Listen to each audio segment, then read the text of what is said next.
No. Udah 206 ini yang bergabung.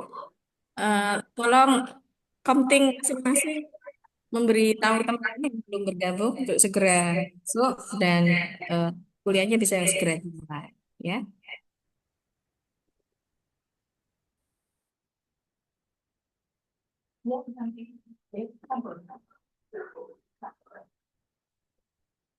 Oh,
Selamat siang.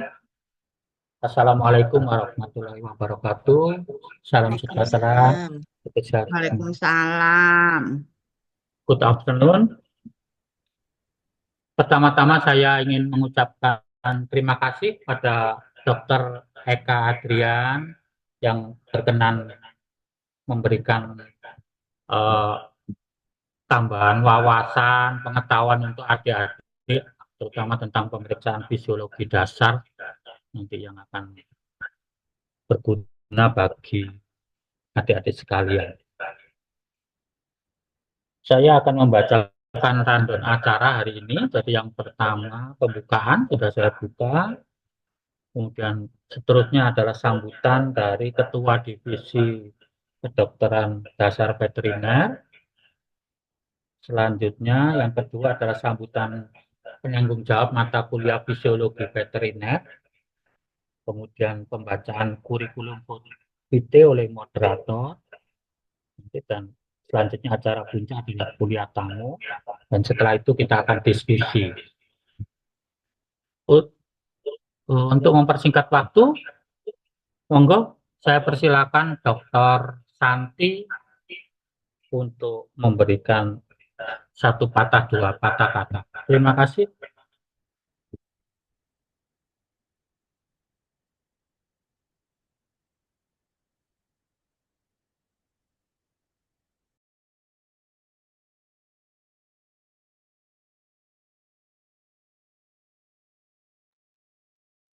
Dr. Santi sudah bergabung. Monggo Dr. Santi untuk memberi satu kata dua patah kata. Baik, matur nuwun. Eh, Sekedap nih.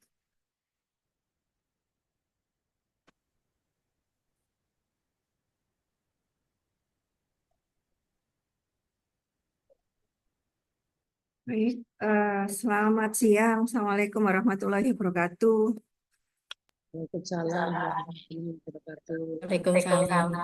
Dr. Santi. Pertama-tama Pertama-tama saya ucapkan matur nuwun sangat kepada eh, Dok Eka Adrian, nggih, eh, yang pada kesempatan ini berkenan untuk menjadi narasumber kuliah tamu ilmu fisiologi di FKH.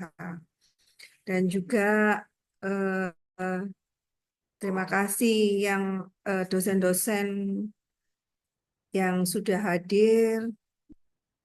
Mungkin ada Dokter Yanti, Dokter Kadek, Dokter Pugu, Dokter Novel, Dokter Gandul,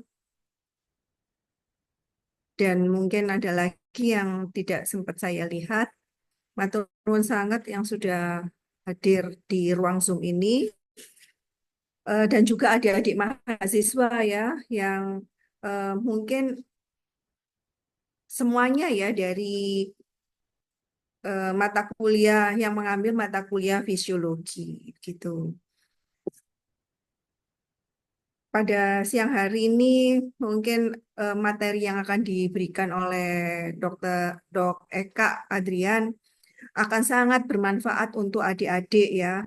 Jadi adik-adik eh, diperhatikan apa-apa yang nanti diberikan oleh Dok Eka sehingga akan menambah wawasan adik-adik untuk ke depannya mana yang perlu diaplikasikan ataupun nanti eh, menambah wawasan untuk dunia kedokteran hewan ya. Eh, Tidak berpanjang lebar, semoga acara kuliah tamu hari ini, siang hari ini nanti bermanfaat bagi kita semua, terutama untuk adik-adik mahasiswa. Gitu saja mungkin dari saya. Semoga apa yang disampaikan bermanfaat untuk kita semua. Wabillahi taufiq wal hidayah. Wassalamualaikum warahmatullahi wabarakatuh. Selamat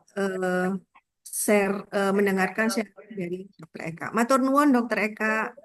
Nggih. Terima kasih, Dr. Santi. Selanjutnya, Dr. saya persilakan Dr. Ratna Damayanti untuk memberi satu patah dua kata-kata. Terima kasih. Ya, atur nuwun Dokter Pugu. Terima kasih Dokter Santi yang sudah memberikan sambutan sebagai Ketua Divisi Kedokteran Dasar Veteriner. Terima kasih juga kepada Dokter Hewan Eka yang bersedia menjadi narasumber pada hari ini.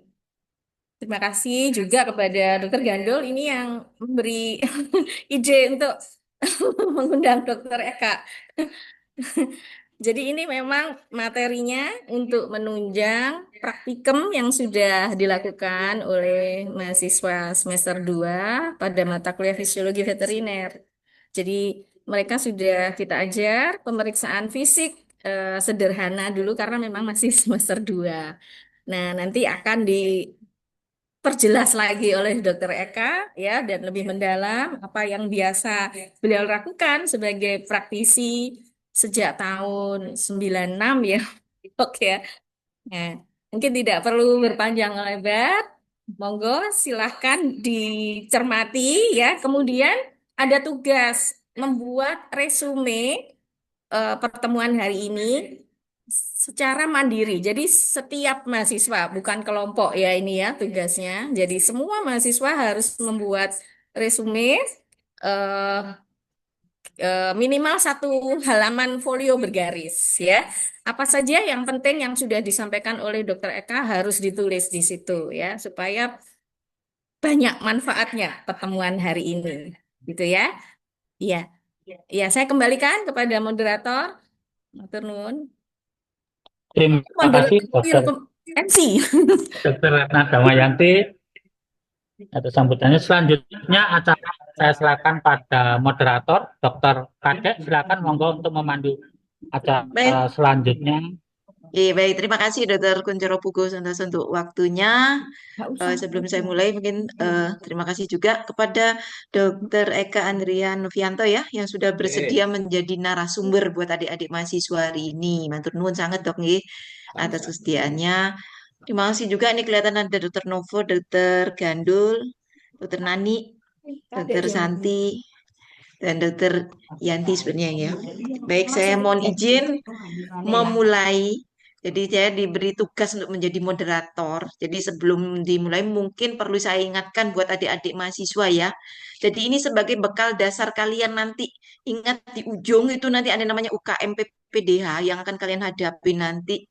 Supaya kalian dinyatakan lulus sebagai seorang dokter hewan.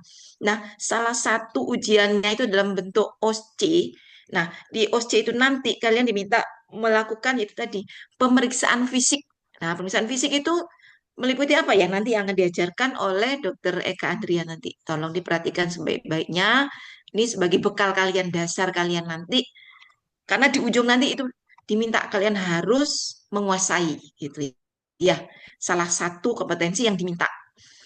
Baik, sebelum mulai, mohon maaf Dokter Eka, mungkin bisa di-share untuk eh perlu di-share ininya nggak, Dokter? Untuk ya, baik. Jadi sebelumnya saya bacakan dulu untuk CV beliau. Jadi nama lengkap beliau adalah Dr. Hewan Eka Andrian Novianto. Jadi beliau sebagai owner klinik sehat praktek dokter hewan. Untuk pendidikan beliau, jadi beliau menamatkan S1 di FK UNER tahun 1995, kemudian lulus pendidikan profesi dokter hewan di FK UNER tahun 1996. Pekerjaan beliau sebagai dokter hewan praktisi mulai tahun 1996 sampai dengan sekarang. Jadi kalau dulu namanya di klinik hewan sehat, sekarang berubah menjadi Sehat Praktek Dokter Hewan yang didirikan tahun 1997.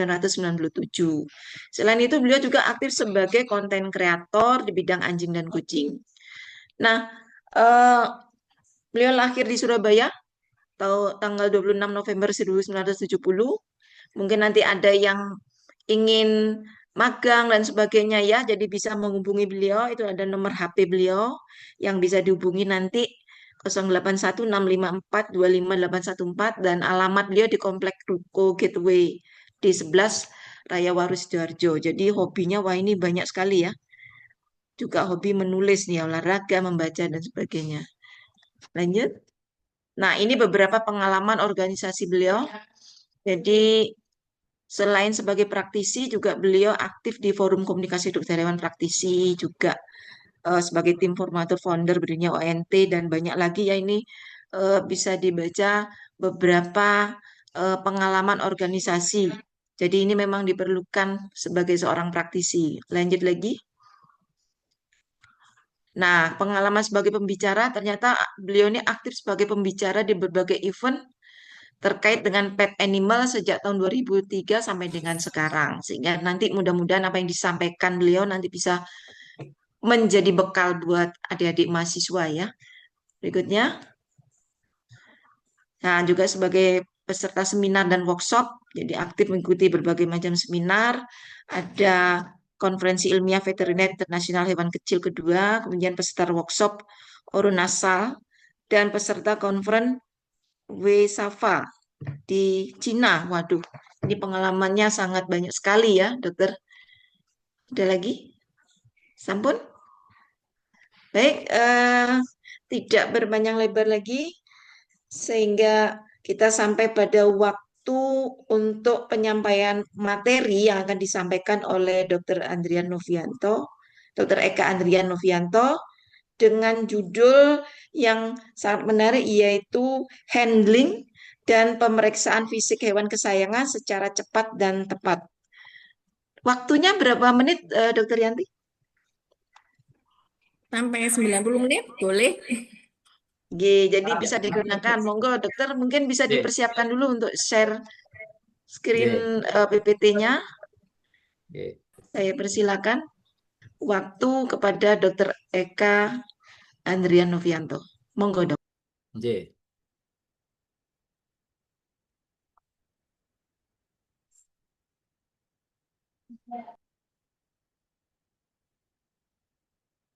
Sebentar nggih.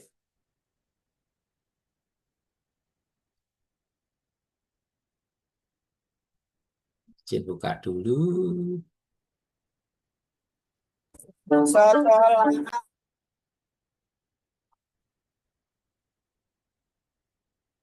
Sudah kelihatan nggih?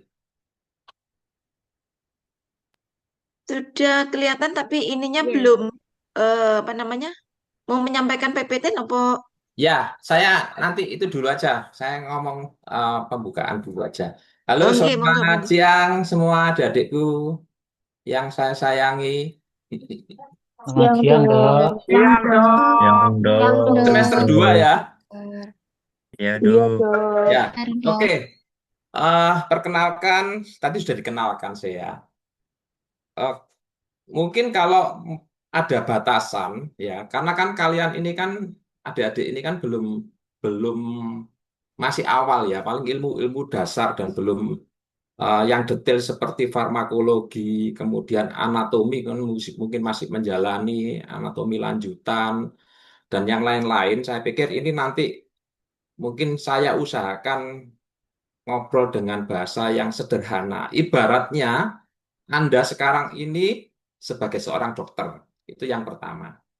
Lalu yang kedua, pemeriksaan ini pemeriksaan pada anjing dan kucing. Kebetulan kan Dokter Eka ini kan bidangnya anjing dan kucing. Jadi tadi disebut ada WASAFA. Itu adalah World Small Animal uh,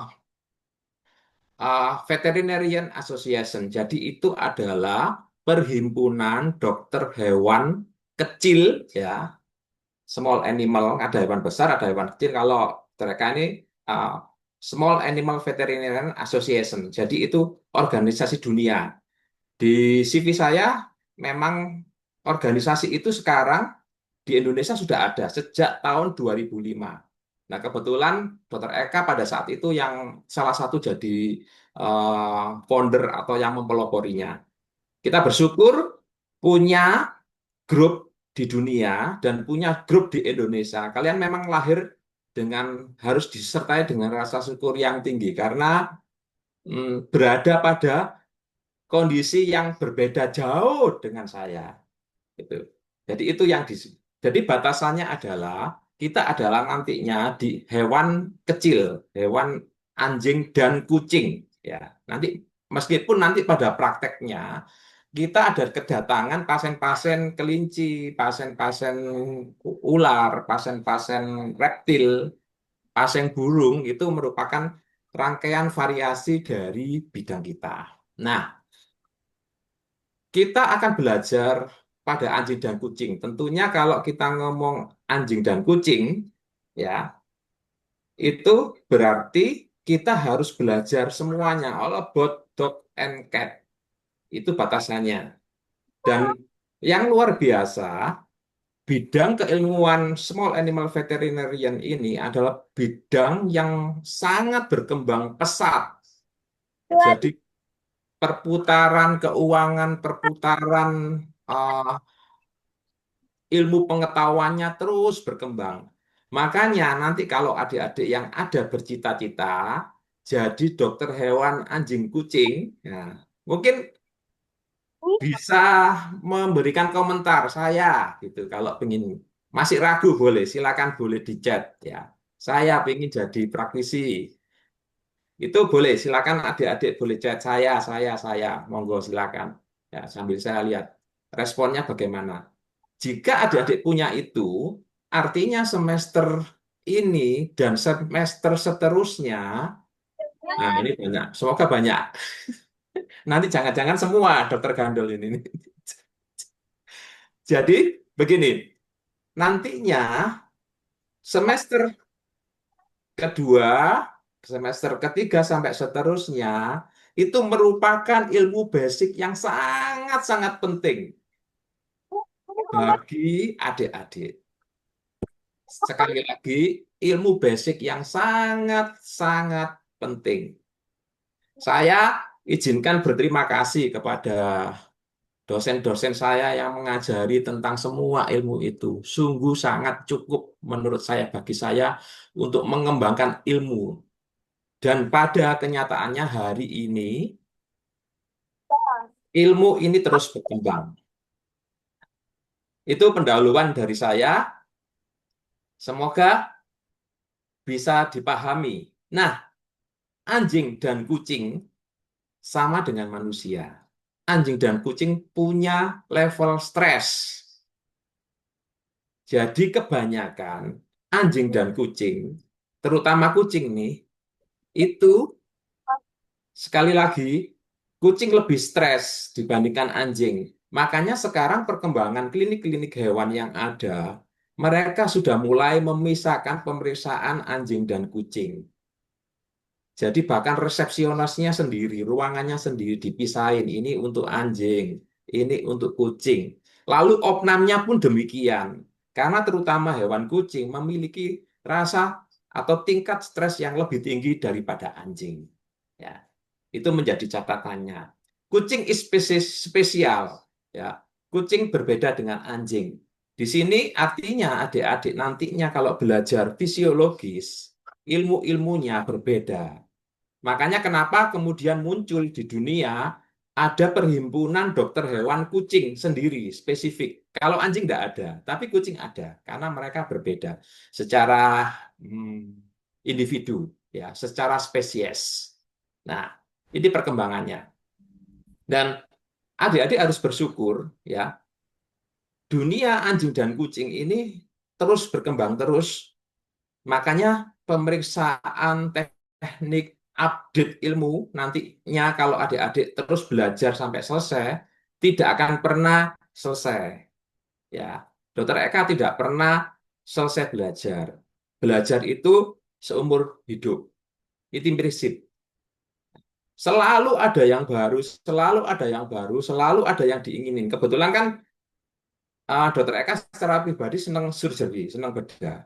Dokter Eka kepingin nantinya sudah mulai bedah torak, kepingin nanti bedah syaraf, nanti kepingin nanti bedah kepala, dan lain sebagainya. Kepingin nanti mata, lebih spesifik lagi. Nah, makanya kalau kembali ke anjing dan kucing ketika ada di meja praktek, itu harus mempunyai teknik handle yang berbeda-beda. Handlingnya berbeda-beda. Contoh, ya, kalau anjing sih tergantung ya. Ada anjing yang rata-rata anjing itu nurut sama tuannya. Rata-rata ya. Di klinik juga seperti itu. Mereka sangat lebih friendly sama lebih bersahabat. Nanti dokter Eka kasih tips-tipsnya sebagai seorang dokter ketika di meja praktek. Nah, kucing ini berbeda. Saya ingin berbicara tentang kucing. Yang pertama, yang dilakukan adalah kucing. Seringkali kesalahannya pemilik hewan itu membawa kucing tanpa kandang atau keranjang. Itu kesalahan besar. Ketika dia stres, tadinya bisa dihandle, bisa saja lepas, dan lepas dari klinik dan ke jalan raya sampai menghilang kucingnya. Tidak jadi diperiksa. Jadi pemiliknya stres, tambah stres, hewannya sakit, keluar, lepas, dokternya digejari, nggak dapat duit. Nah, seperti itu. Jadi ini kucing. Jadi artinya apa? Kucing dibawa keranjang. Setelah dibawa keranjang atau istilahnya kennel box itu dibawa. Nah, ketika ada di klinik, mereka kalau di tempat kami masih bercampur, itu resikonya tinggi kalau dengan anjing. Mereka bisa ketakutan. Jadi berpengaruh kucing yang stres itu. Makanya ketika kami nanti ada hewan-hewan kucing, kita ada spesial menanganinya. Setelah dikeranjang, apa yang dilakukan? Diletakkan di atas, bukan di bawah, di lantai. Itu psikisnya. Ya, kucing sukanya, kalau ingat nggak adik-adik, kalau seekor kucing kalau santai, sukanya kan di atas, entah di tembok, entah di pohon, bertaring, bertengger sambil dia melihati situasi satu dengan yang lain. Itu karakternya. Secara psikis, kucing di-handle masuk di dalam keranjang, ditaruh di atas. Jadi kami menyediakan tempat-tempat kursi-kursi yang ketika kucing datang dengan keranjangnya ditaruh di atas. Setelah itu dibawa ke meja praktek. Langsung ditaruh di atas, tidak di bawah. Di atas meja praktek. Kemudian timbangannya juga ada. Nanti kami demokan ya. Nanti ada 2 demo yang nanti adik-adik mungkin bisa menvisualisasikan dengan baik sehingga penjelasan yang Dokter Eka berikan ini punya manfaat. Oke, sekarang kucing. Ya, kucing datang, kemudian ada 2. Kita sendiri sebagai praktisi atau kita punya paramedis. Nah, oke, paramedis atau dokter. Yang pertama yang ditanyakan. Nah, ini kalau di meja praktek kesan pertama harus begitu menggoda, apalagi klien-klien yang baru. Ini kan begini. Kalau dokter hewan praktek itu ketika dia punya apa ya, punya pasien baru, itu kan aset kita sampai sekian puluh tahun ya. Itu menjadi perhatian. Jadi kita harus benar-benar satu sepenuh hati melayani dia. Yang kedua, kita tunjukkan bahwa kita juga senang kucing, take care sama hewannya. Ya, caranya apa? Yang pertama menanyakan namanya. Namanya siapa? Blacky. Halo Blacky, apa kabar? Dibuka pintunya, kenal dengan Blacky. Dielus pelan-pelan. Biasanya kalau kucingnya galak, Dok, hati-hati, Dok. Itu kayaknya stres. Dia akan memberitahukan itulah, berbeda lagi. Kalau seperti itu, ada omongan itu dari pemilik, Anda bisa menyuruh pemiliknya untuk mengambilnya dari kennel box-nya atau keranjangnya. Lalu kucing itu ditimbang. Ditimbang sambil melakukan pemeriksaan fisik. Nah, nanti pemeriksaan fisik dokter Eka jelaskan. Itu kucing yang sabar nggak masalah. Teknik handle-nya biasa. Jadi teknik handle-nya Anda kalau, oke dok, bisa kok diambil. Panggil nama Blacky, adik, buka kennel box-nya, raihlah kepalanya pelan-pelan dielus-elus, diangkat ya, diangkat bagian dari kaki depannya ke belakang dengan lembut, lembut ya, dengan lembut. Karena nanti kesannya kalau Anda kasar ya, itu nanti akan berbeda. Pasti berikutnya tidak akan kembali ke Anda ya. Dengan lembut kemudian dielus-elus, ditimbang, dianamnesa dan lakukan pemeriksaan yang lainnya. Itu caranya. Ya. Kalau galak nanti berbeda. Itu ada teknik handling yang galak, yang memang tidak bisa kompromi. Itu handling pada kucing. Kalau misalkan hewannya galak, memang kita tidak bisa memeriksa ya. Kucingnya galak dalam hal ini kucing ya. Kucing yang galak, kita hanya menanamnesa aja, melakukan pemeriksaan fisik ya, dilihat inspeksi aja, inspeksi dari jarak jauh. Ya, nanti Dokter Eka nanti jelasin inspeksi itu seperti apa. Dilihat dari jarak jauh dilakukan. Nah, pemeriksaan dengan hewan-hewan yang galak atau kucing yang galak ini dengan yang pertama mungkin dengan sarung tangan yang tahan cakar atau tahan tembus dari itu. Jadi ada. Nanti mungkin saya izin memperagakan nanti kalau di atas ya. Saya akan tunjukkan mudah-mudahan ingat ngasihnya. Lalu yang kedua adalah terpaksa kan memberi suntikan ya. Dipegang dengan memberi suntikan itu ada kami punya kandang jepit. Itu yang kedua. Yang ketiga pakai collar. Collar itu Collar Elizabeth nanti juga akan saya tunjukkan dua alat peraga. Nanti mohon saya diingatkan Dokter Kadek untuk memberi tunjuk ke adik-adik. Collar itu yang seperti apa? Collar Elizabeth itu yang seperti apa? Kemudian model kandang jepitnya seperti apa? Jadi ada tiga materi yang adik-adik nanti bisa lihat secara demo. Ya, itu pada kucing. Sekarang pada anjing. Pada anjing sama prinsipnya, panggil namanya. Ya, tentunya kalau begitu berkenalan dengan pemiliknya. Dengan ibu siapa? Ibu Ani misalkan. Halo Ibu Ani, kenapa ini anjingnya namanya siapa? Namanya namanya Dogi gitu. Halo Dogi, gimana kabarnya? Ih, lucunya, dipuji. Itu bagusnya rambutnya, aduh bagusnya apa kumisnya, lo kumisnya kok putih, lo kakinya kok putih, lucu ya Bu ya, dipuji-puji begitu. Akhirnya dia menaikkan ke meja sambil kita timbang hewannya. Kalau anjing besar kita punya timbangan, selalu timbang dengan berat badan dan selalu ukur suhunya.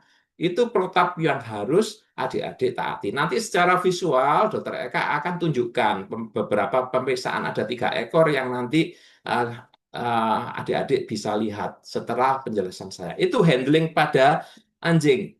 Anjing ada juga yang galak loh. Ada juga yang waspada. Anjing yang waspada itu responnya apa? Responnya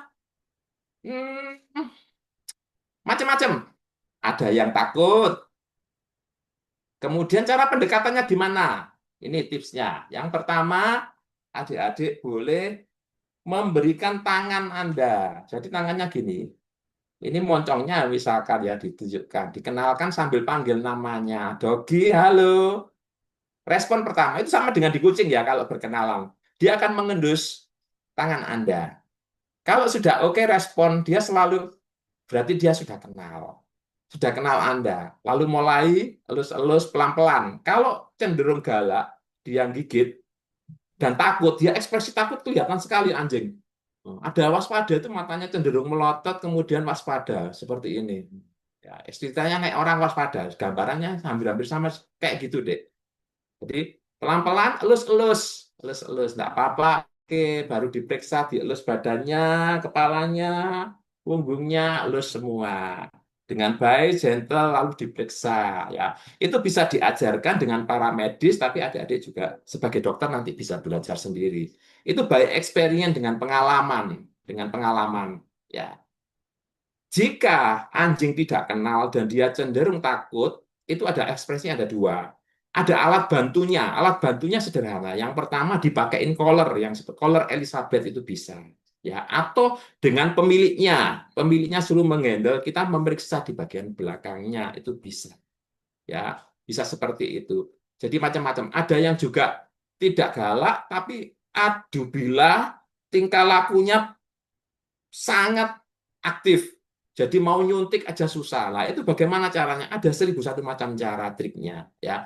Jadi bisa dengan treat atau makanan, bisa dengan mengalihkan perhatian ya. Contohnya saya punya pasien ini anjing Kintamani dan mau vaksin itu agak susah. Dia anjing Kintamani waspada dan cenderung gigit. Apa yang saya lakukan? Kebetulan di klinik ada seekor kucing yang tidak takut sama anjing. Wah, saya kandangin, saya pancingin. Wah, langsung dia melotot sama kucingnya, ya, melotot sama kucingnya. Terus saya suntik, cus, nggak kerasa. Loh, sudah dok, sudah. Ya, kata saya pemilihan, loh, kok sudah dok? Sudah, gitu. Itu kan berarti dokternya cerdas ya, gitu. Jadi jangan kalah sama hewan, pokoknya sebagai manusia. Oke, itu di anjing. Nah, kalau di anjing juga ada yang tidak mau kompromi. Gualanya minta ampun, nyurang, juat gitu ya. Nah, apa yang kita lakukan? Ya tentunya ada opsi yang terakhir, yaitu dengan pembiusan atau mengendalikannya dengan pembiusan. Ya, ini tidak ada cara lain. Tapi kalaupun opnam, kami tetap bisa mengerjakan. Dan kabar baiknya adik-adik, jika kita melakukan profesi kita dengan sungguh-sungguh, dengan tulus, mau anjing sepanjang pengalaman saya, mau anjing segala apapun, mau kucing segala apapun bisa jinak. Ini tadi ada mahasiswa dari Airlangga yang magang di tempat ini, angkatan berapa ya, 2000 berapa gitu. Ini dia punya seekor kucing yang galak, ya. Namanya Ali kalau nggak salah, mungkin sedang nonton di sini ya. Dokter apa mahasiswa Airlangga. Nah, terbukti memang ini sudah 4 hari, hari keempat tadinya nyuperang, ini kucing paling galak. Saya cuma bilang seminggu coba ditaruh di sini. Sekarang sudah bisa. Barusan tadi saya dekat sama Ali juga oke-oke. Bahkan Ali itu takut sama yang namanya Dokter Eka. Sembunyi di bawah kolongnya itu, apa tempat periksa gitu. Jadi memang eh, sekali lagi bahwa profesi kita kalau kita cintai, kita dalami, kita resapi, semuanya kayak ada yang nuntun sama kita. Artinya semuanya itu diberikan sesuai dengan yang dari atas apa yang menjadi kebutuhan dan tentunya kebutuhan pasien-pasien kita. Oke, itu handling pada anjing dan kucing. Banyak sih sebenarnya kalau kita mau cerita bisa nanti saat berhari-hari ya, tapi enggak usah. Karena kan ini pemeriksaan fisik. Sekarang kita ke berikutnya itu pemeriksaan fisik. Nah, izinkan saya share. Oke, ini yang pertama untuk pemeriksaan fisik itu apa yang disebut dengan inspeksi. Adik-adik pasti tahu lah kuliahnya. Ini saya punya bukunya, tulisannya Dr. Wiwi Misaku sama Prof. Bambang ya, Prof. Wiwi sama Prof. Bambang. Ini buku ini cukup bagus, jadi dasar adik-adik ya. Selain ini cukup bagus, cukup komplit. Ini bisa kalau memang berkenan itu nanti bisa dipelajari detail dan dikembangkan. Ini tulisannya dalam bahasa Indonesia, tapi ini nanti adik-adik bisa kembangkan. Cukup bagus tentang ini. Ini untuk pendalaman adik-adik nantinya ketika rasanya harus ada cetakan baru karena ini cetakan yang pertama itu 2013. Nggak tahu kalau dari tim Pato nanti ada sendiri juga malah lebih bagus. Intinya adalah semua literatur itu untuk dasar kita. Selalu kita sebagai praktisi harus berdasarkan literatur yang ada. Buku-buku luar negeri juga banyak, sekarang juga kursus-kursus online juga banyak, adik-adik bisa lakukan yang terbaik buat profesi adik-adik kelak kalau memang punya keinginan menjadi praktisi. Oke, inspeksi. Inspeksi ini ketika pasien datang, didaftar, kemudian ditimbang semua, kita sudah mengamati dari jauh. Nah, ini sakit apa? Kita sudah tahu. Kalau kita sudah tahu, sudah pengalaman, kita sudah tahu, wah ini kayaknya nggak bisa kencing gitu. Seperti itu. Wah ini kayaknya sakitnya pernafasan. Sudah kita tahu. Istilahnya di Surabaya digambar dhisik gitu loh. Digambar dhisik. Inspeksi ini seperti ini sederhana. Inspeksi dari jarak jauh. Ya, pengamatan dari jarak. Seperti itu. Inspeksi ini benar-benar menjadikan bagian yang harus kita tahu. Ya, selain tadi yang saya bilang perkenalan dengan hewannya. Ya, itu. Jadi sambil melakukan inspeksi ini kita lakukan itu. Nah, saya izin untuk pemakaian alat. Ini alat-alat yang sederhana yang adik-adik punya. Yang pertama timbangan, ya. Kemudian termometer, kemudian stetoskop. Oke. Kalau detail pemeriksaan itu ada alat-alat penunjang.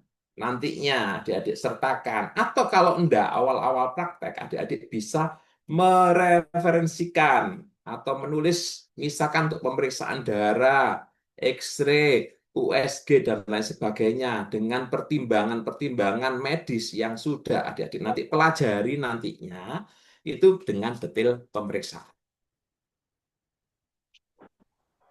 Inspeksi ini seperti ini ya, ibarat kucing lihat dari jauh, gitu loh. Ya, inspeksi ini seperti ini.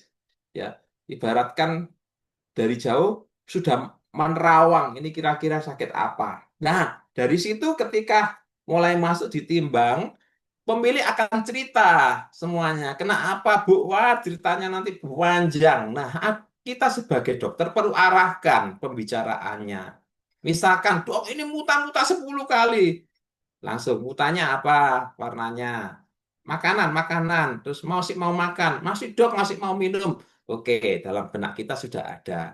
Oke, terus sambil memeriksa kita suhunya ternyata dalam pemeriksaan suhunya tinggi 40.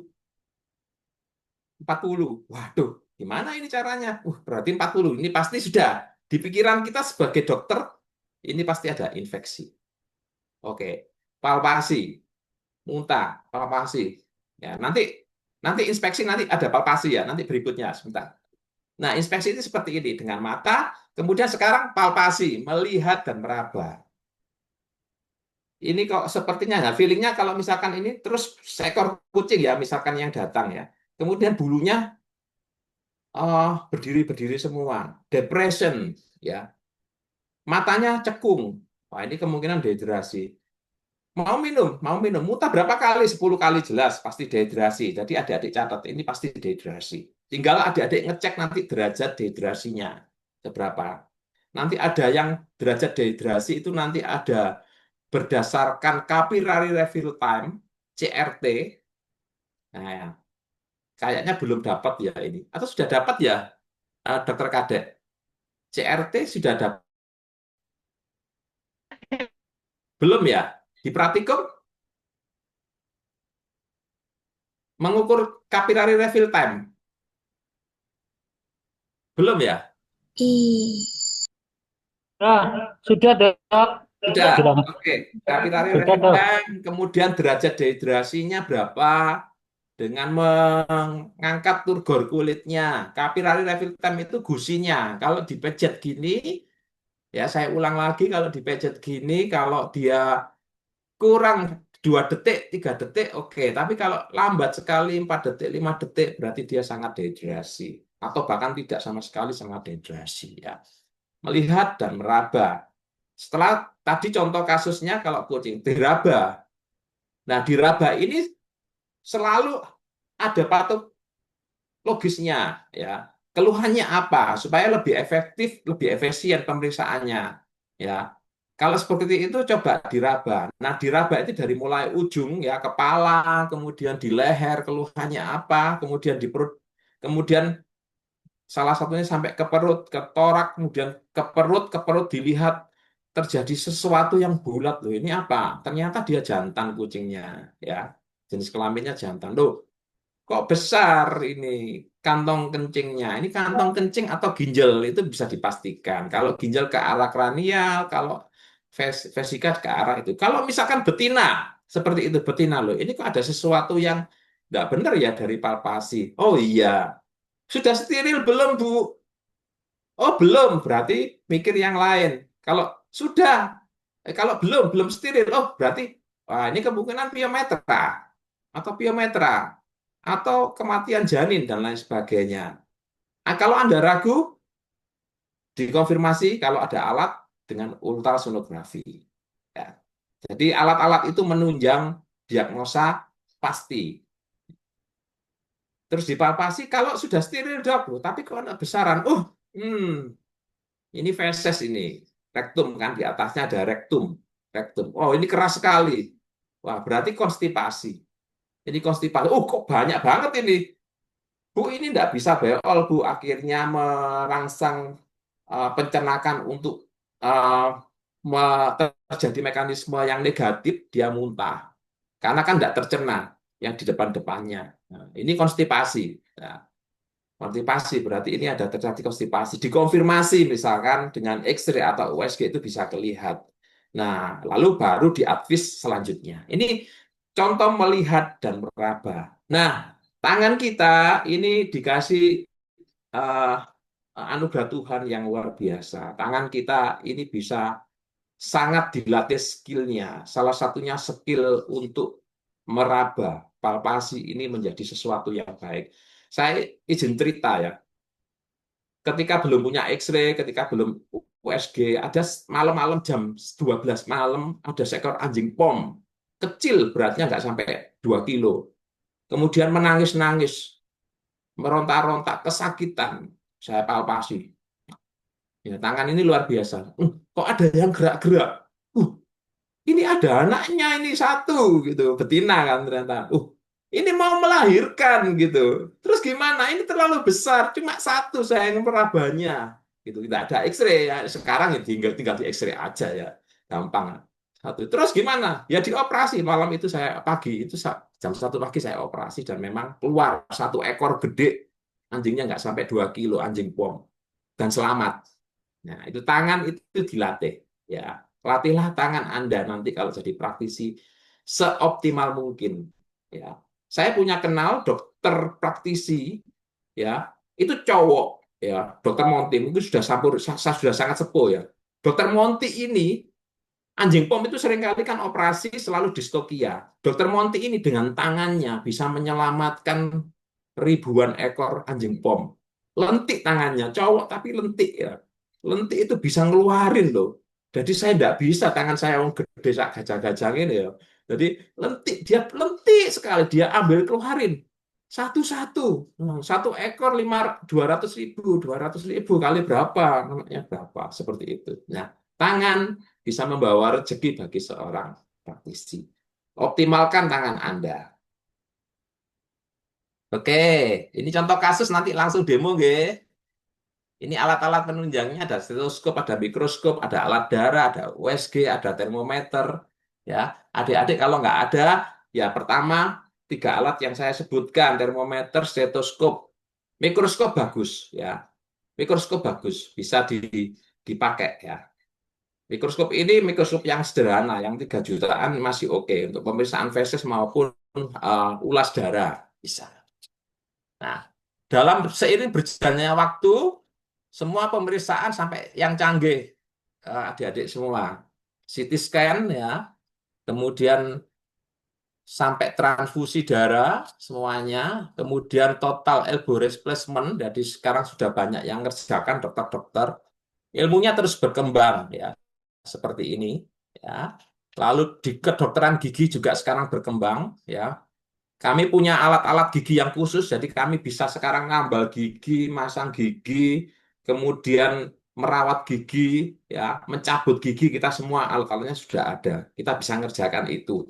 Jadi kita bahkan alat-alat mata sekarang sudah punya. Jadi artinya apa? Inspeksi yang lebih detail dengan alat-alat itu nanti lebih detail juga. Telinga, otoskop, kemudian otoskop yang kamera, kemudian mata ada 5 alat yang harus punya, itu investasinya ratusan juta ya.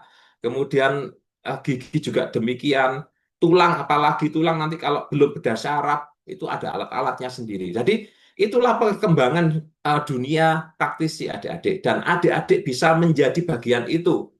Karena kucingnya, anjingnya terus beranak, terus disayangi. Biasanya kalau penyayang hewan itu menulari yang lainnya. Jadi bukan penyakit menular, penyayang hewan itu menular. Jadi jangan khawatir. Sekarang banyak berkembang dunia kedokteran hewan, terutama small animal veterinarian. Oke. Nah, perkembangan ini. Nah, ada hal-hal yang penting yang adik-adik perlu hafalkan. Standar, misalkan suhu tubuhnya. Ada yang tahu kalau demam itu ketika suhu berapa? Boleh di chat. Ayo. Suhu berapa kalau demam? Boleh di chat. Boleh dijawab di chat. Silakan. Silakan adik-adik di chat berapa suhunya.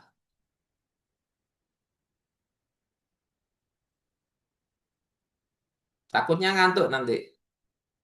39,6.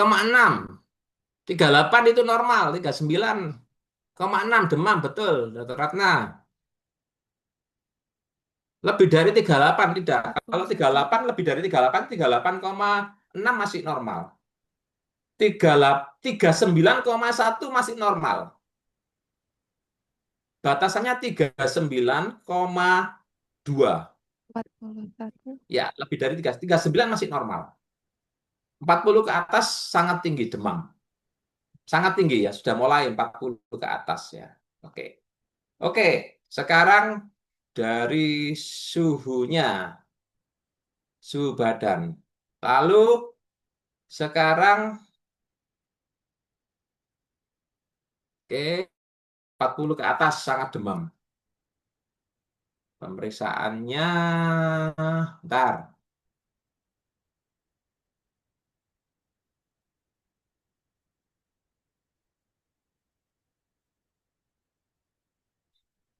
Pemeriksaan umum suhu. Lalu pemeriksaan pulsus.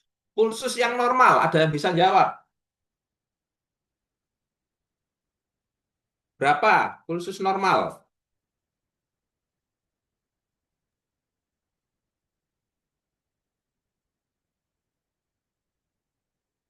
Pada anjing, berapa?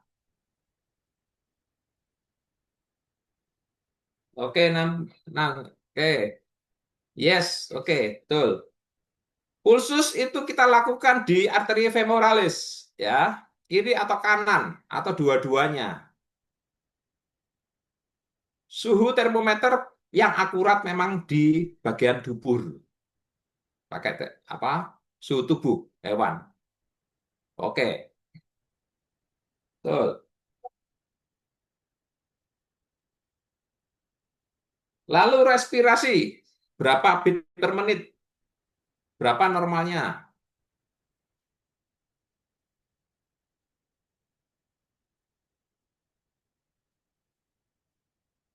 Respirasi rate, RR singkatannya. Berapa? Yes, 10 sampai 30. Nah, ini harus jadi apa ya? Keseharian adik-adik semua. Betul. 10 sampai 30, 20 30, ya 40 masih normal. Oke. Nah, itu harus dilakukan ya, inspeksi. Kemudian derajat dehidrasi yang paling tinggi, berapa derajat?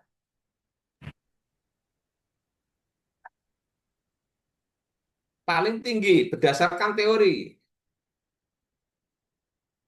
Derajat dehidrasi dari itu ya, dari Turgor penggolongannya 12 masih kurang tepat, 15 ya. Derajat dehidrasi itu sangat dehidrasi banget ya.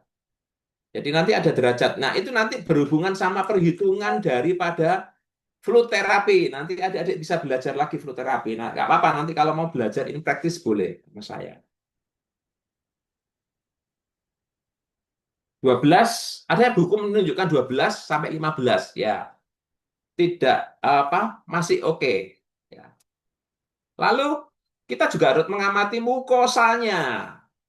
Kalau kekuningan berarti ikterus, itu berhubungan sama penyakit liver, ya. Mukosanya bagaimana? Pucat, kebiruan, kemudian nafasnya bagaimana? Cepat, ya. Kemudian ada batuk-batuk, juga diamati juga. Kalau begitu berarti dia emergensi. Nah, kami punya alat fat monitor tentunya. Fat monitor atau kalau kita biasanya di manusia kadar oksigen itu kalau diukur biasanya anjing atau kucing yang pucat dia akan sangat hipoksia. Jadi dia nanti harus masuk ICU. Ini emergency dan harus masuk ICU. Kalau di orang sama. Di di anjing dan kucing juga punya ICU kits namanya. Nanti adik-adik boleh lihat di atas. Nanti akan saya tunjukkan. Mohon nanti dokter Kade ingatkan ya, nunjukkan ada 4 alat ya. Yang pertama collar Elizabeth, kemudian kandang jepit, lalu glove khusus kucing sama ICU kits ya. Nanti akan kami tunjukkan. Nah, ketika ada hewan yang datang dengan pendarahan itu sudah berbeda lagi. Ya, pendarahan berarti kita selalu nanti ada tindakan. Tindakannya itu ada 2. Tindakan fluid terapi. Fluid terapi itu menjadi tindakan. Nanti kelanjutannya dari pemeriksaan ini. Jadi ketika dehidrasi berat, langsung sambil berjalan, izin untuk melakukan opnam, karena ini tidak bisa dilakukan di rumah. Pemilik setuju, oke langsung dilakukan penginfusan. Nah ini skill lagi, teknik infus, memasak intravena, ini nanti boleh. Nanti kalau mau belajar lagi sama dokter Eka boleh. Jadi praktek kita bersama-sama boleh, supaya adik-adik di Airlangga ini, karena kan saya juga kebetulan dari Airlangga, nggak ngisin-ngisini gitu loh. Gitu. Punya punya kolega, punya kakak kelas yang luar biasa itu bisa bisa jadi apa ya, mengupgrade adik-adik semua ya. Itu. Jadi pengamatannya itu derajat dehidrasi juga penting. Kemudian distribusi cairan, kemudian kalau ada luka pendarahan, luka yang seperti apanya di mana? Harus dihentikan pendarahan. Misalkan di jari kakinya, dia harus dihentikan pendarahannya secepatnya. Ya, penghentiannya ada beberapa teknik ya. Pakai injeksi obat, pakai disumpat dengan perban, atau kalau perlu ditoniket kalau pendarahannya sangat hebat sekali. Apakah perlu dilakukan operasi segera? Kadang-kadang iya jawabannya. Karena sobeknya benar dan ada pembuluh darah yang pecah. Ya, itu bisa dilakukan seketika. Nah, emergency case ya. Karena ada surgery emergency. Jadi ini penting sekali. Pemeriksaan itu variasinya banyak banget adik-adik. Pemeriksaannya berikutnya, kalau ada trauma, kalau ada sesak misalkan, dia sesak nafas. Nafasnya lambat sekali, dia sudah shock, nggak sadar. Nah, artinya kalau sudah shock ini harus dilakukan penanganan, flu terapi lagi mainnya. Jadi itu kita lakukan sampai dia menuju kesadaran. Nah, teknik flu terapi ini ada teknik-tekniknya. Nanti adik-adik belajar itu tidak tahu di bagian mana ya nanti kalau di mata kuliahnya adik-adik semua. Nah, itu penuh tantangan. Jadi praktisi itu penuh tantangan. Mengasihkan menurut Dokter Eka. Ya, ya ini memang kok seneng ya. Semakin semakin sulit, semakin senang kalau saya. Semakin sulit bedanya, semakin senang lah. Ini keren juga menurut saya prinsip ini adik-adik mesti punya ya. Ya, saya pikir ini motivasi yang benar-benar skill yang tinggi ya. Datang seekor kucing kecil ya, kecil banget, beratnya 0,5 kilo dalam kondisi dehidrasi dan Anda bisa menginfus itu dengan baik, itu adalah nilai lebih yang dipunyai adik-adik nanti jadi praktisi. Contohnya seperti itu, skill, sekali lagi skill. Kita ini diciptakan Tuhan untuk dilatih optimal untuk jadi bagian dari penyembuh pasien-pasien yang datang kepada kita. Itu pemeriksaan-pemeriksaan yang bisa diberikan. Kemudian misalkan ada tonjolan di bagian tubuh. Beda lagi dengan sakit kulit, keluhannya gatal-gatal, beda lagi. Gatal-gatal nanti gatal-gatal yang seperti apa di guaruk, merah, seluruh tubuh, berkerak. Nah, nanti ada dokter unik yang nanti juga akan kami demokan untuk memeriksanya. Ya, nanti sebentar lagi kita akan dokter unik. Ya, nanti akan memeriksa supaya lebih jelas tentang penyakit kulit. Kemudian keluhannya matanya buram. Nah, tentunya alat penunjang yang harus dipunyai. Kalau memang kita tidak punya alat penunjang, refer ke dokter-dokter yang punya. Dan adik-adik jangan direfer kirim surat doang, tapi adik-adik harus belajar, ngikuti, ngintili pasiennya, ya. Pemiliknya pasti mau diikuti. Saya dulu begitu, ya. Ketika bedah saya ikut bedah di itu. Kemarin tahun yang lalu saya bawa seekor kucing ya, yang namanya Roger itu. Dia dilakukan bypass dari kantong kencingnya, di bypass langsung, dia copot ya. Tidak perineal urostomy, tapi lebih dari itu, dekat sekali. Saya tidak bisa, saya bawa kucing itu ke Jakarta, saya sendiri, datang langsung operasi, selesai besok langsung pulang gitu. Diikuti semua. Saya dulu pernah nganter di almarhum dokter Kus fraktur. Saya tidak bisa fraktur pelvis, tidak bisa. Tapi sekarang saya bisa ngerjakan. Saya datang ke sana ngikuti semua prosesnya. Itu jauh lebih baik. Ya, jadi kita punya semangat untuk belajar, menjadi lebih baik dan lebih baik di skill kita. Gitu. Nah, contoh-contoh yang lain banyak. Intinya adalah abnormalitas itu berhubungan dengan sirkulasi sistem-sistem yang nanti adik-adik pelajari. Sistem reproduksi, mungkin kayak sistem pencernaan nanti diare, muntah-muntah, sistem saraf nanti gejala-gejala saraf yang muncul adik-adik mesti pelajari semua. Nanti akan belajar. Nggak usah khawatir dengan sulitan. Nikmatilah itu prosesnya dan itu menjadi sesuatu yang menarik. Karena itu nanti ketika Anda jadi praktisi, itu oh bener ya katanya Bu Gandul ini bener ini waduh luar biasa oh katanya Dokter Ratna ini bener Dokter Gandul ini bener ngomongnya gitu seperti itu dan itu saya rasakan dulu ketika dosen-dosen oh iya bener katanya almarhum Dokter Sarmanu itu enak jadi praktisi ya itu salah satu yang memotivasi untuk praktekkan Dokter Sarmanu suka dia senengnya kalau di kelas ngomong 5.000 saja zaman dulu 5.000 itu oh, duitnya gede 10.000 saja gitu ingat saya kalau di kelas selalu diomongin gitu nanti akhirnya nyantol di bawah sadar saya gitu oh, jadi praktis itu keren gitu contohnya seperti itu ya itulah teman-teman yang bisa saya bagikan untuk Anda tidak detail ya. Nanti adik-adik perlu pelajari sendiri. Contohnya yang agak sulit itu tentang sistem respirasi. Nah, sistem respirasi ini nanti kalau misalkan gejalanya batuk, nanti bisa batuknya dari mana? Apakah dari paru-paru atau dari jantung? Adik-adik mesti bedakan itu dulu. Oke, jantung. Ya, kita kalau di tempat kita ada pemeriksaan jantung sampai detail. Sampai katupnya, listriknya, semuanya ada. Kemudian obatnya kita sediain. Jadi pemeriksaan jantung ini penting sekali karena anjing-anjing tua rata-rata jantungnya bermasalah. Kemudian anestesi, nanti kalau sudahdi belajar anestesi, pain management dan semuanya jadi bisa pelajari selangkah demi selangkah ya. Nanti akan dicukupkan kok saya yakin adik-adik bisa belajar. Itu mungkin pengantar dari saya. Izinkan saya memberikan demo ya. Langsung saya ke Dokter Uni sambil nanti kalau ada pertanyaan silakan di chat ya. Sambil saya mempersiapkan untuk device satunya untuk saya itu sambil pertanyaan ya. Boleh monggo. Matur nuwun tak saya kembalikan ke Dokter Kadek dulu. Ini berapa lama ya? Aduh lama ya, maaf ya. Monggo Dokter Kadek.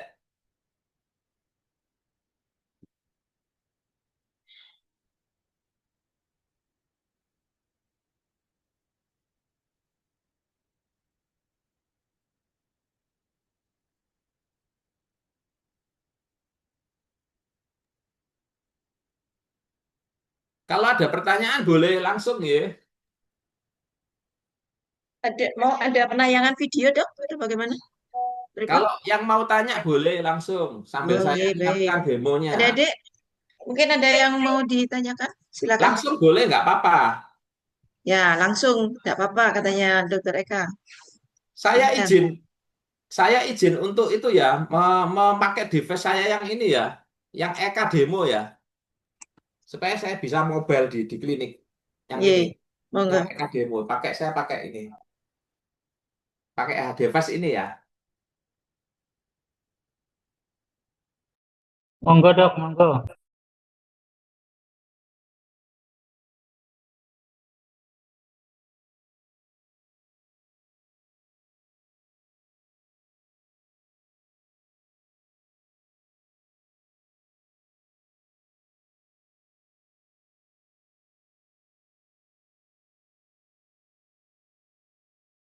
yang mau nanya langsung boleh, silakan.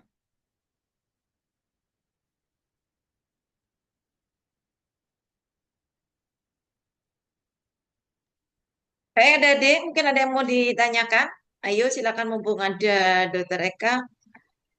Jadi kalau kita lihat tadi apa yang sudah disampaikan oleh Dokter Eka bahwa kita sebagai seorang dokter hewan ini harus mampu melakukan komunikasi ya dengan klien kita. Jadi klien dalam hal ini adalah pemilik pasien kita gitu loh. Jadi kita diharapkan bisa menggiring diskusi supaya eh, klien ini bisa memberikan apa ya keterangan yang selengkap-lengkapnya terkait dengan kondisi pasien yang akan kita periksa tadi sambil kita melakukan anamnesa dan juga pemeriksaan fisik. Itu tadi sangat menarik itu ilmunya karena memang kalau terus terang saya bilang itu salah satu kompetensi yang diminta nanti supaya kalian lulus menjadi seorang dokter hewan. Salah satu kompetensinya adalah minta supaya bisa berkomunikasi gitu ya.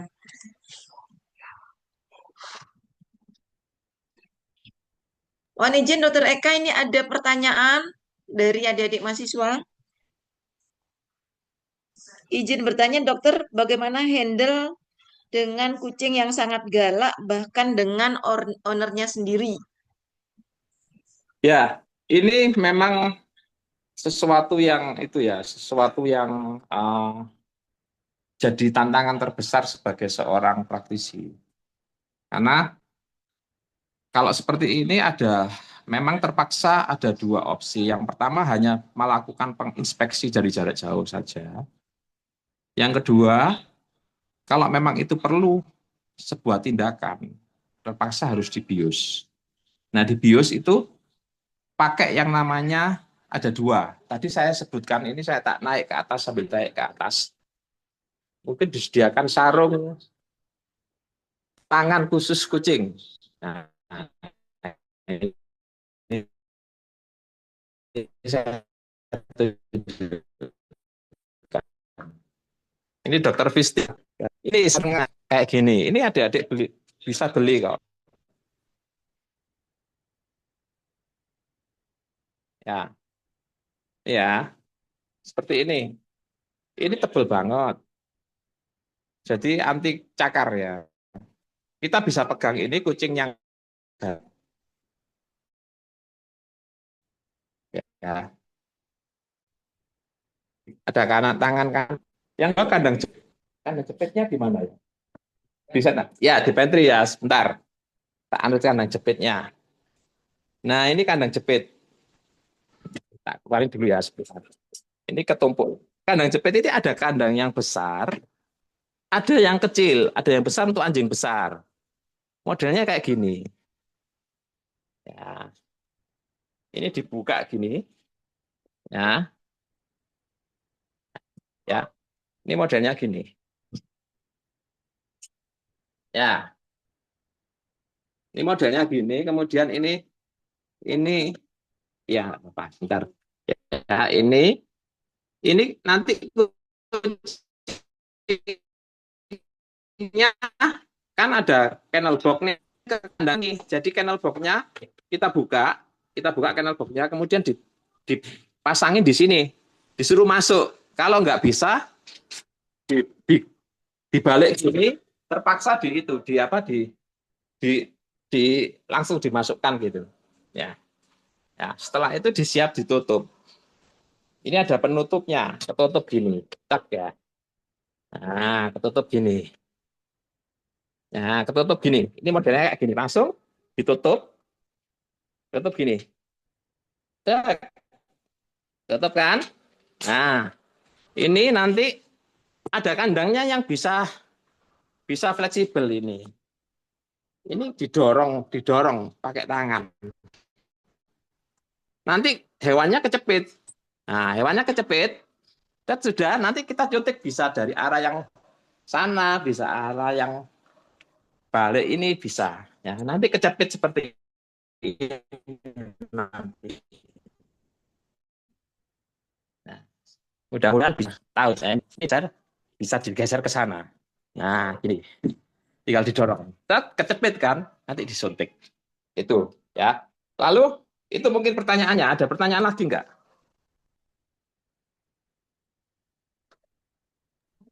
Ada Nah, dok, ini nomor saya dua sambil ini. berjalan. Ini ya. Bagaimana cara menghandle atau menangkap kucing yang berusaha kabur? Cara Kucing yang menghandle berusaha kucing. kabur, dok. Kita ada jaring kucing namanya. Ya, jaring kucing. Jadi jaring kucing itu ada. Beli ada. Jadi terpaksa kita harus punya jaring kucing. Saya tidak tunjukin ada di gudang ya.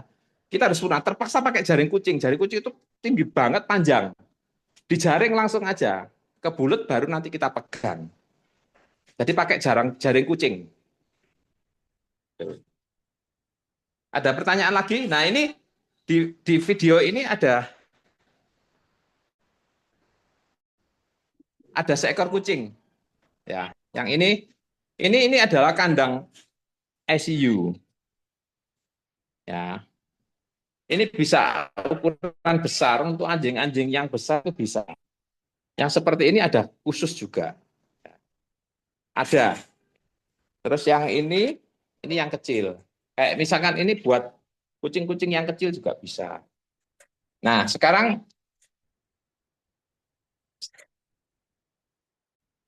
coba didemoin pemeriksaannya, Dok. Yang itu siapa? Si siapa? Ini ada kucing yang nanti kita diambil. Ayo, coba. Ya, ya Kak Papa.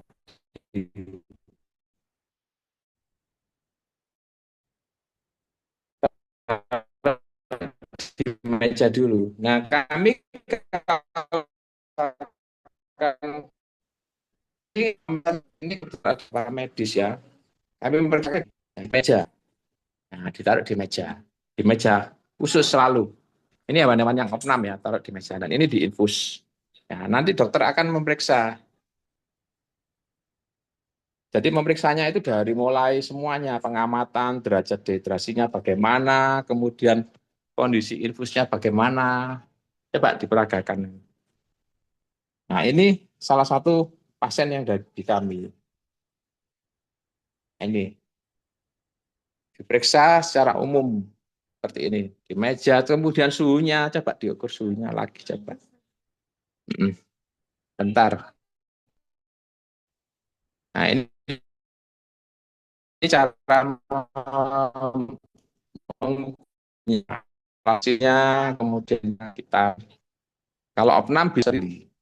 Jadi pemeriksaan yang tadi kita diskusikan itu disebutkan semua, khususnya diukur semua, ada laporannya nantinya. Nah, seperti ini. Contoh laporannya boleh ditunjukin ya, Mbak Erna. Oh, lagi istirahat. Contoh laporannya sebentar. Di HP Opnam coba. Reportnya, nanti reportnya seperti ini. Ini kucing siapa namanya, Dok? Siapa? Groovy, kucing Groovy. Ini internal problem sakitnya. Nah, contohnya kayak gini. Nah, ini sudah bunyi suhunya. Suhunya berapa ini? 37,5. Nah, ini contohnya. Groovy. Coba. Ini pasien-pasien yang itu nanti direport seperti ini. Ini sehari dua. Ini Rufi ya. Kucing Rufi suhunya 37,1. Kenapa kok 37,1? Makanya dimasukkan kayak ICU Kids ya.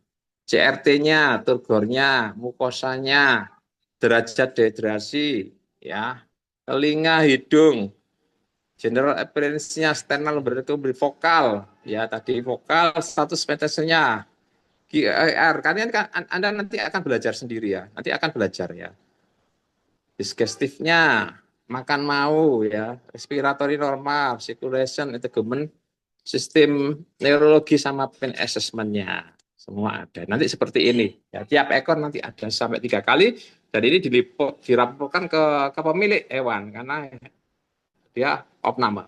Oke, itu. Jadi pertanyaan apa lagi ya? Ini ada Izin dok, lagi bertanya apa izin kelebihan bertanya dok. kandang? Bagaimana cara menangani hewan galak yang mengalami cedera pada kakinya?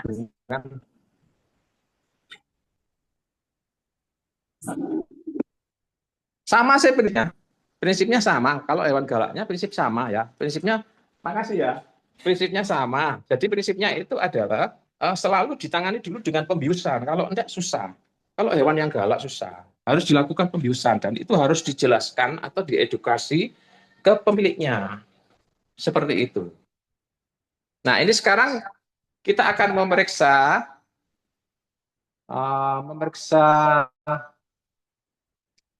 seekor anjing yang keluhannya gatal-gatal. Ini kebetulan anjing di klinik ya.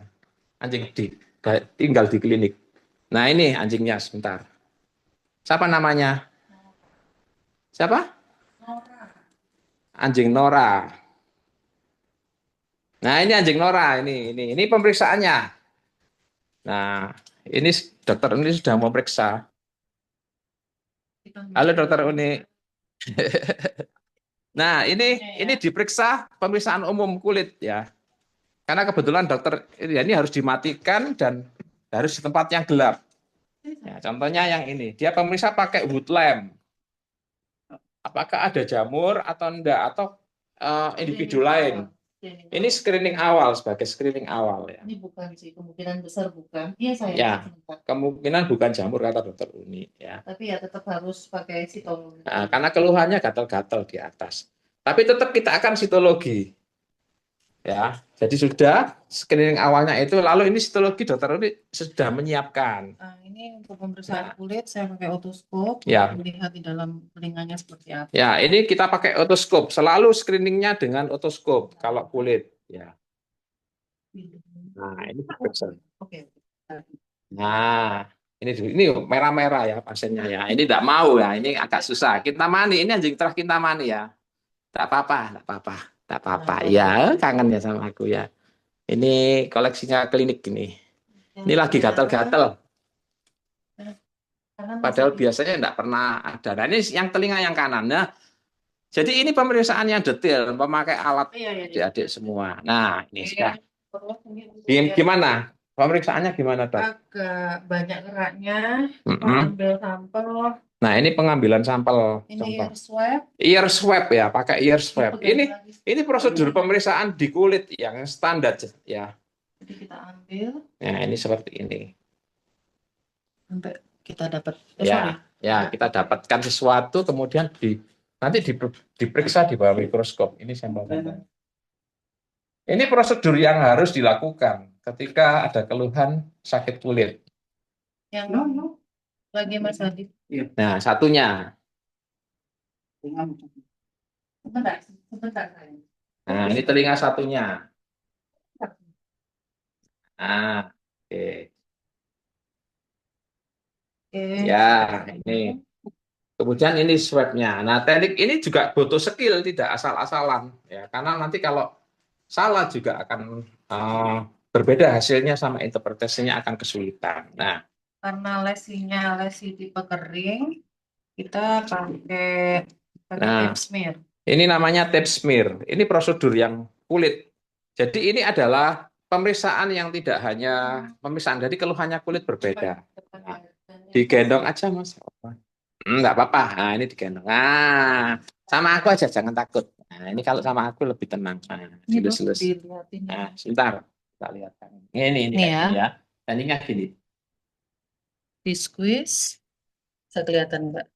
Ya, gini ya Squeeze, tekniknya. ya, diambil. Oke, diambil. Nah, terus ditempelin di objek gelas. Ini diwarnain. Nanti diwarnai ya ini ya. Nah, oke, seperti ini. Silakan. Oke. Ya, prinsipnya seperti itu. Sakit kulit. Ya, kalau seperti itu juga nanti pemeriksaan umum suhu, berat badannya berapa? Masih belum ditimbang. Belum ditimbang. Ini dilus-lus oke gitu. Seneng ya. Oke. Dua lagi ya Mas Adi. Ya, ini disimpan. Oke, itu. Nah, selanjutnya di bawah pemeriksaan mikroskop nanti ada diagnosanya. Keluar diagnosanya baru dilakukan terapi. Nah, ini daerah yang berbeda. Tekniknya. Oke. Lalu Satu lagi. Udah. Bapak udah selesai. Ya, oke. Itu. Terima kasih Dokter Une, Mas Hadi. Sama-sama. Baik, itu yang bisa saya bagikan untuk demonya. Matur nuwun, Dokter Kadek, adik-adik semua, semoga berkah.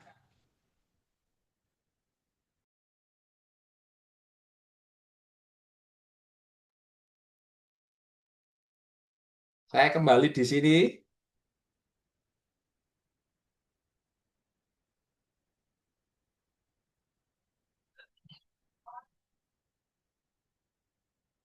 Matur nuwun.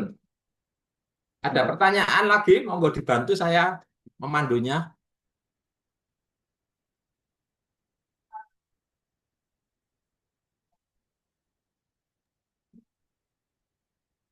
Itu ada yang bertanya, Dok.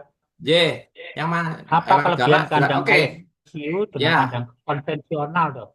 Ya, yang ini ya, kondisi pasien tersebut lalu owner menceritakan tentang kondisi pasien, ternyata owner tersebut tidak berkata jujur tentang kondisi. Ya, memang diperlukan kejujuran ya.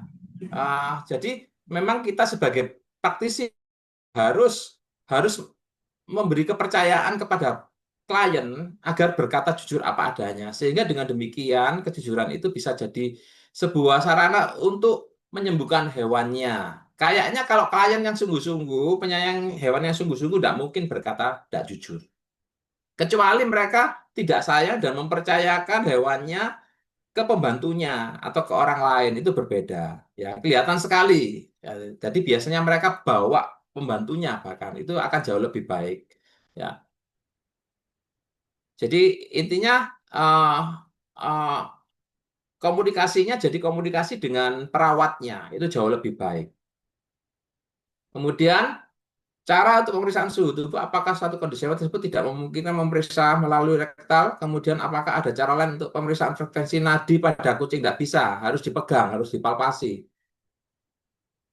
Ya, frekuensi nadinya harus dipalpasi ya, tidak ada cara lain.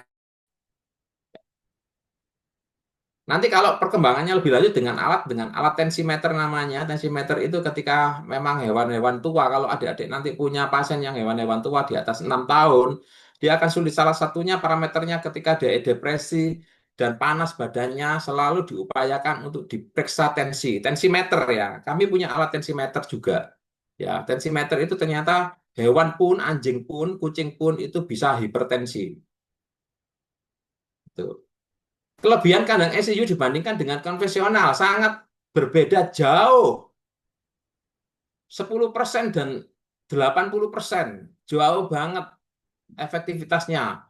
Kami punya kandang itu ada 8 unit dan itu luar biasa membantu banyak pasien untuk bisa bertahan bahkan jadi sehat kembali dalam kondisi parah. Ya, memang kalau udah waktunya parah sama dengan manusia ya udah waktunya sudah tidak apa-apa. Yang penting usahanya maksimal kita sebagai praktisi. ICU Kit itu ada yang gede. Kami sudah pesan 2 unit tapi belum datang ya.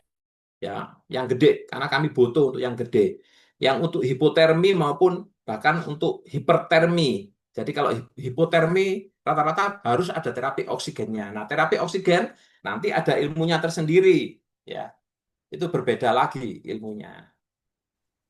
Oke, sudah ada yang lain atau bertanya langsung? Ada lagi yang mau bertanya? Silakan langsung, nggak apa-apa. Supaya efisien. Mungkin saya mau tanya, Dok. Ya, Bu. Ya, dokter. Bagaimana caranya untuk mengetahui umur kucing? Jadi kalau ketika kita mau melakukan pemeriksaan fisik dan anamnesa ini kan mungkin kadang owner ini nggak tahu gitu loh umurnya. Bisa jadi kan itu kucing rescue dan sebagainya. Kira-kira bagaimana, Dok, cara termudah untuk Ya, mengetahui umur? ya, terima kasih dok. Itu memang penting sekali menentukan usianya berapa. Ya, jadi biasanya hewan-hewan uh, uh, yang tua itu biasanya muncul karang gigi. Kalau sudah ada karang gigi, nanti derajat karang giginya seberapa banyak. Kalau kucing-kucing rescue ya, tentunya karang giginya akan semakin banyak. Lalu yang berikutnya melihat keausan giginya. Ya sama dengan orang ya, kalau gigi orang-orang yang tua itu cenderung keluar ya, keluar ya. Jadi keluar dan uh, bagian bawah dari giginya itu kelihatan ya. Bahkan aus atau tanggal. ya tanggal. Jadi ada beberapa, misalkan gigi gerahamnya sudah pada tanggal, itu kemungkinan di atas 7 tahun.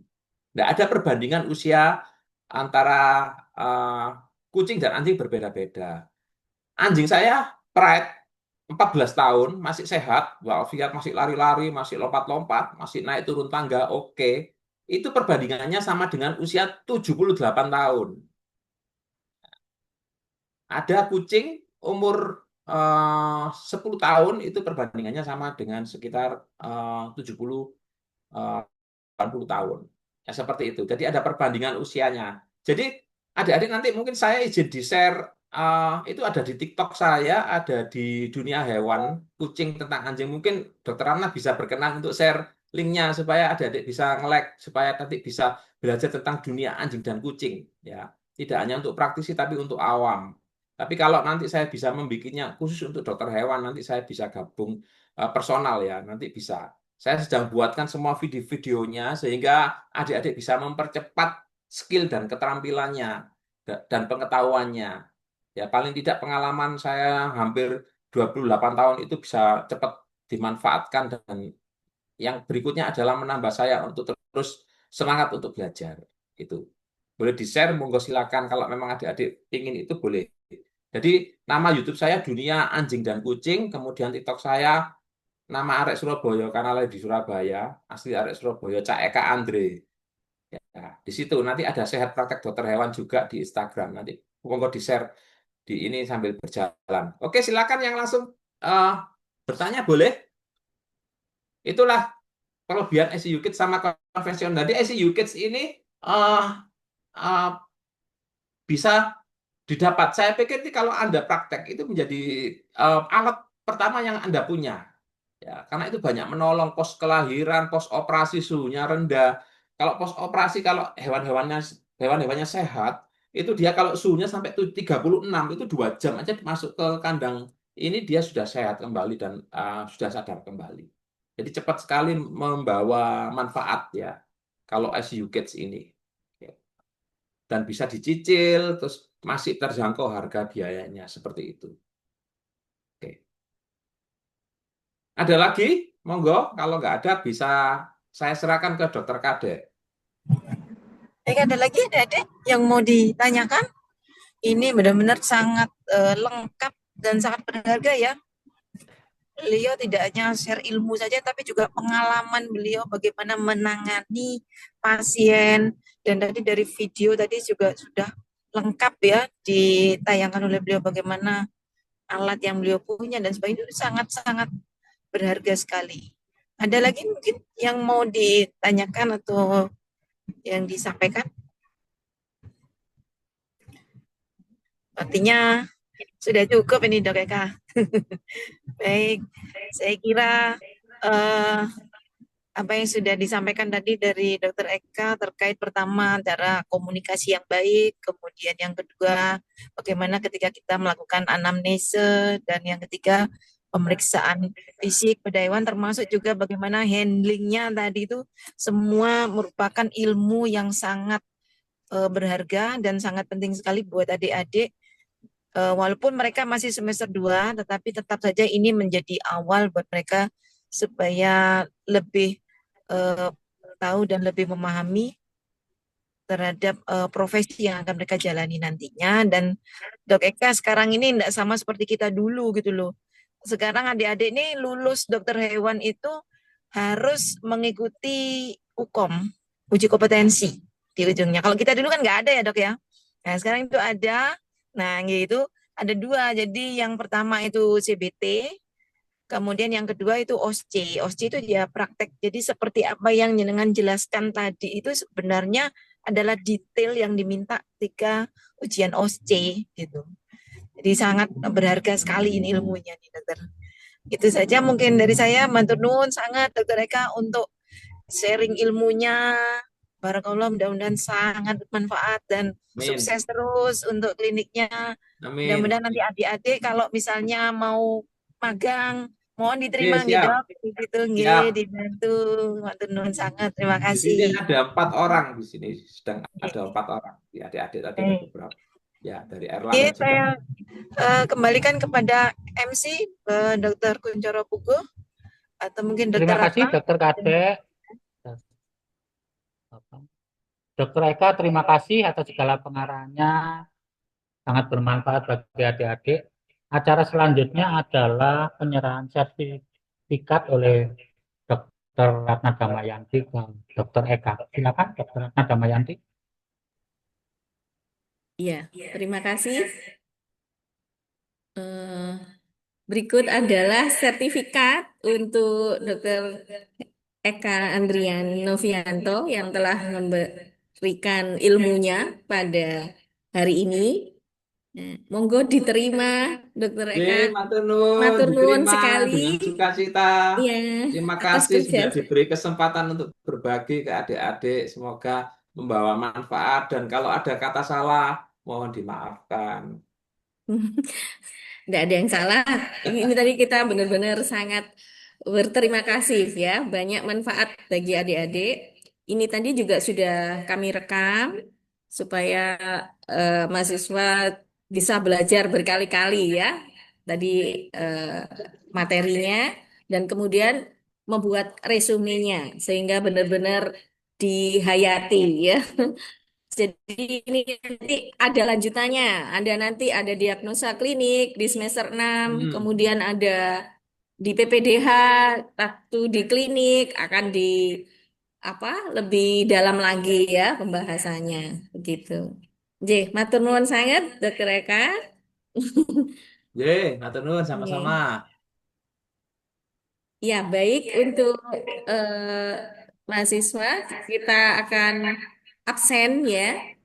Mulai dari kelas A, iya, Dokter Novel sudah siap yang akan share screen untuk kelas A. Monggo Dokter Eka kalau meninggalkan tempat, terima kasih. Perannya Andek, Teman, sukses semua, sehat selamat semua. melaksanakan tugas selanjutnya. Matur nuwun Matur sangat Dr. nuwun. Eka.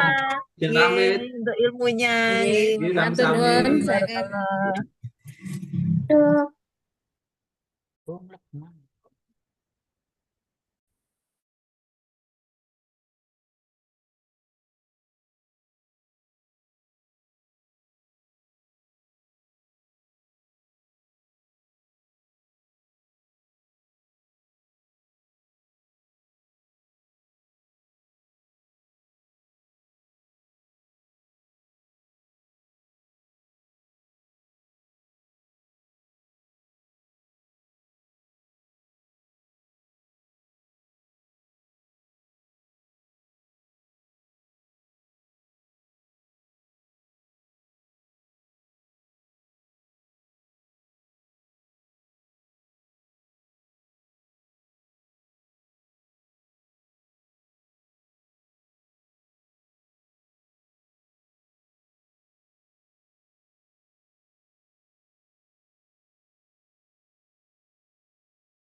Apakah kelas lain dulu aja, Bu? Kelas B silakan absen.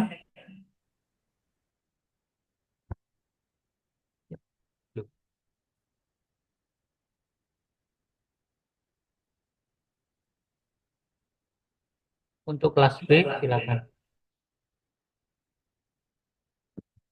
Kok guys sama berarti wis ya Kak. Cuma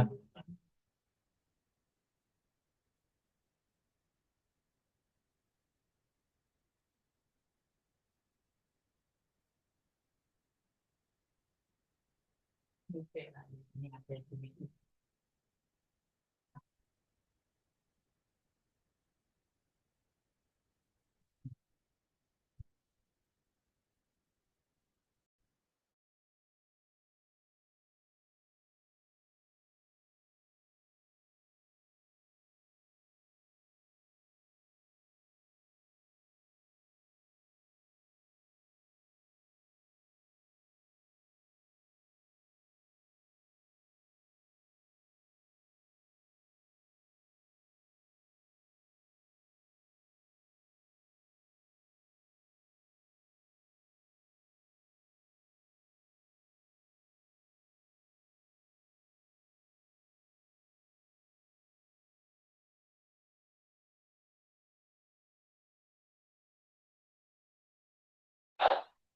Permisi dok, saya nggak bisa scan. Siapa namanya, Dik? Stefani Antonia dok.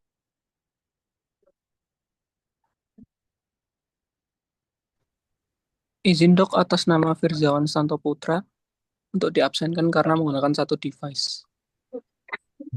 Firsa ya? Iya, terima kasih. Terus?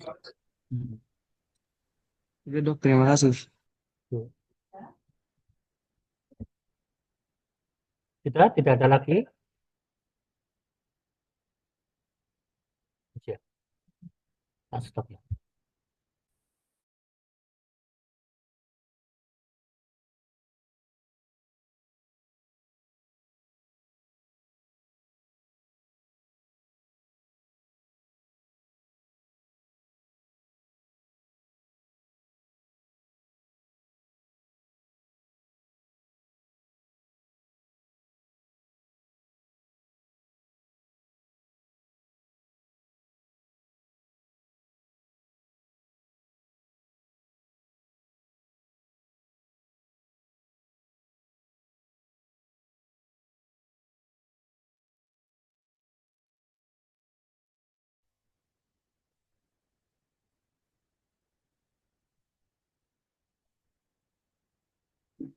Permisi dok, atas nama Johanna Erlen, tolong diabsenkan karena menggunakan satu device.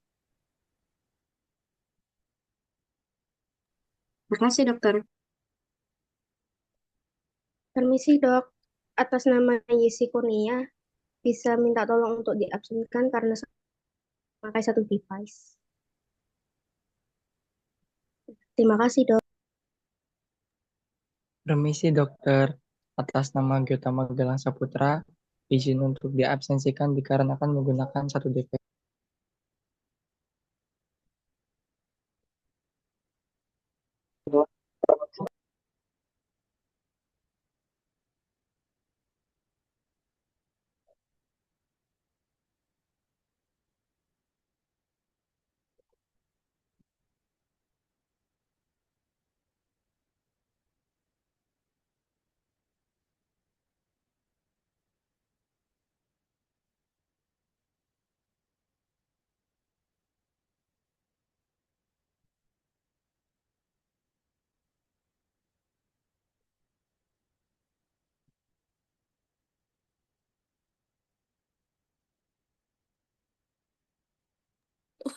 Maaf, maaf, Bu Gandul.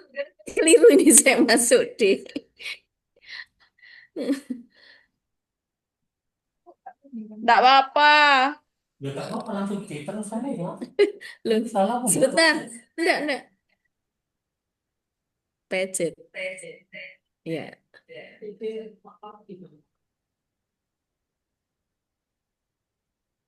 Udah sekalian aja.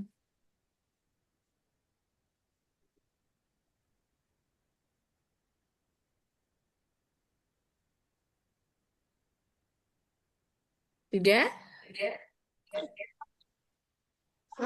Permisi, permisi dokter, ada sama Farisa Zaidan, dan tolong diabsenkan karena karena karena memakai satu device.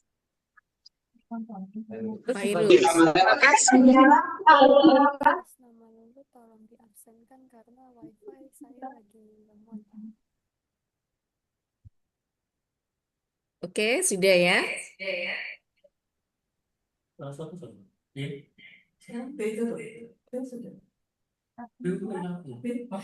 Yes, Nani.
Sudah ya dari kelas C.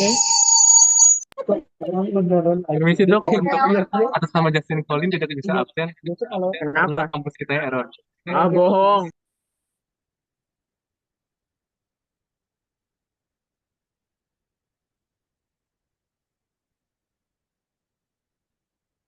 Permisi dok, saya Rifko Kaila Larasati dari kelas B. Tadi belum sempat absen karena ada kendala jaringan. Ya, nanti siapa namanya? Rifko Kaila Larasati. Oh iya, nah, saya absen. Wis ya, saya iya. Duh, kok iso? Wis ditutup. Nanti dilihat di chatting ya, ada absen lagi untuk mendapatkan sertifikat. Kok gak ono nang bukin. Iki kok ngene mana buka mana iki ono iki lho. Nah, iki. Heeh, terus kan juga iki. Lah iki terus di. Lah iya kok gak ono. Kan dulu jenis. Wis berarti mana? Balik semua. Nah iki antara sini. Iki F. Loh, ini kan ya, Ya, ini F dulu ya.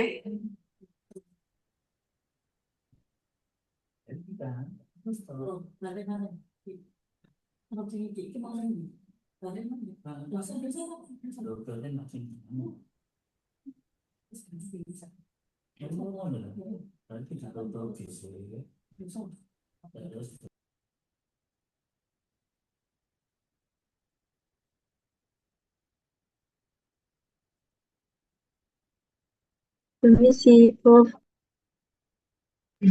Nama saya Lik Iki, terpisah sikit.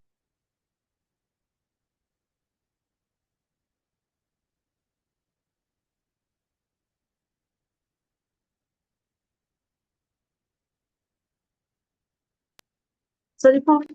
Siapa? Lim Iki. Lim Vicky. Iya. Sudah?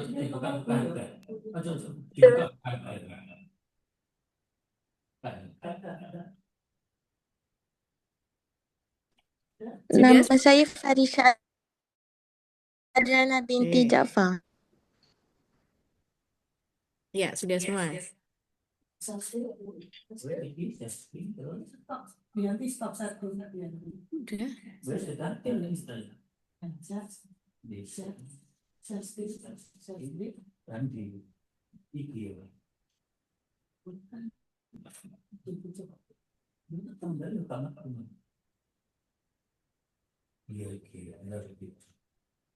Silakan kelas B.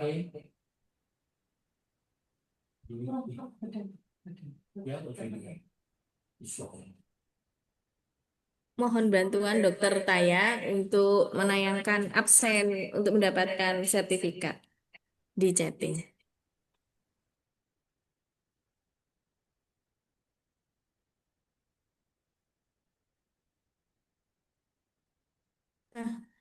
Di chatting aja, Mbak Taya, supaya absennya belum selesai.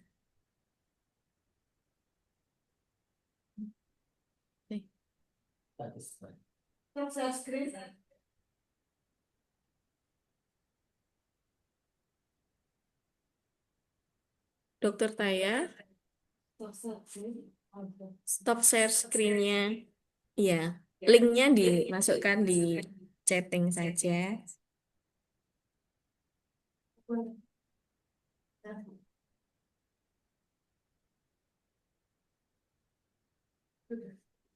Kelas E.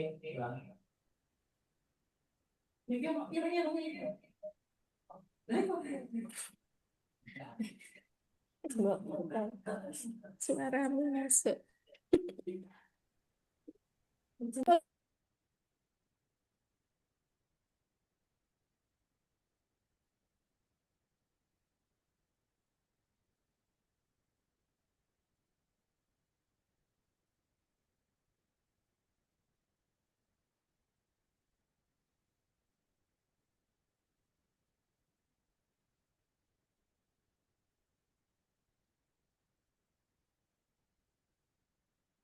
Halo dokter,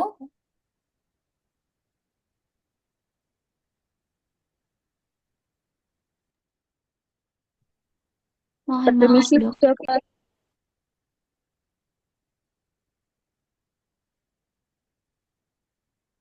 Iya, sama. Excuse me doctor, there's a student named Farisha Adriana from class F. Couldn't scan just now.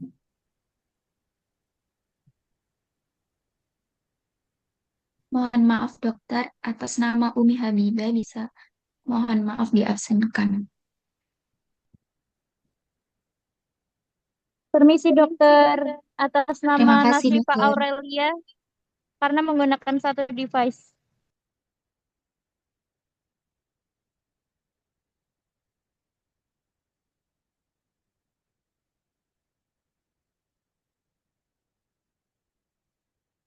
Iya, saat ini yang tayang kelas E. Kita habiskan dulu yang E ya.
Ada lagi? Permisi, dokter. Atas nama Natania Anissa Belgis, dikarenakan menggunakan satu device.